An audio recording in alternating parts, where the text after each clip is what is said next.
ঈদকে সামনে রেখে চট্টগ্রামের বাজার আবার অস্থির। ব্রয়লার মুরগির দাম কেজিতে ৪০ টাকা বেড়ে দাঁড়িয়েছে ২৩০ টাকায়। সোনালী মুরগির দামও ছাড়িয়েছে ৩২০ টাকায়। গরুর মাংসের কেজি এখন ৯৫০ টাকা। তবে কিছুটা স্বস্তি মিলেছে সবজির বাজারে।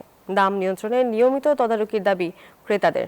চট্টগ্রাম থেকে নয়ন বড়ুয়া জয়ের তথ্য, চিত্র ডেস্ক রিপোর্ট। মাছ মাংসের ৬ লাভ চট্টগ্রামের বাজার, তবে আগুন দামে ছোঁয়ার উপায় নেই।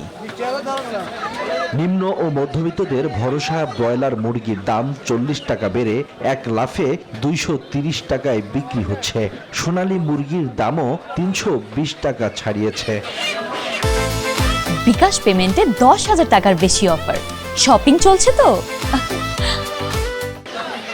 গরুর মাংসের কেজি বিক্রি হচ্ছে ৯৫০ টাকায়, ১২০০ থেকে ১২৫০ টাকায় বিক্রি হচ্ছে খাসির মাংস।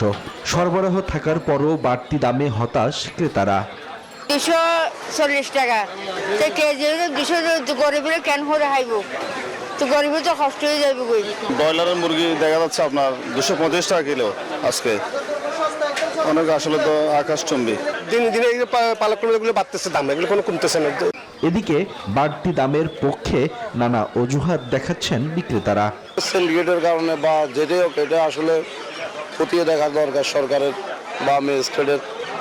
এটা আমাদের কাছে ম্যাজিস্ট্রেট এসে কোনো লাভ নেই, আমরা কিনি ১০ টাকা ৫ টাকা লাভে বিক্রি করি। সবজির বাজারও অপরিবর্তিত, তবে কাঁচামরিচের দাম কিছুটা কমে পাইকারিতে বিক্রি হচ্ছে ৩৫ টাকা কেজিতে।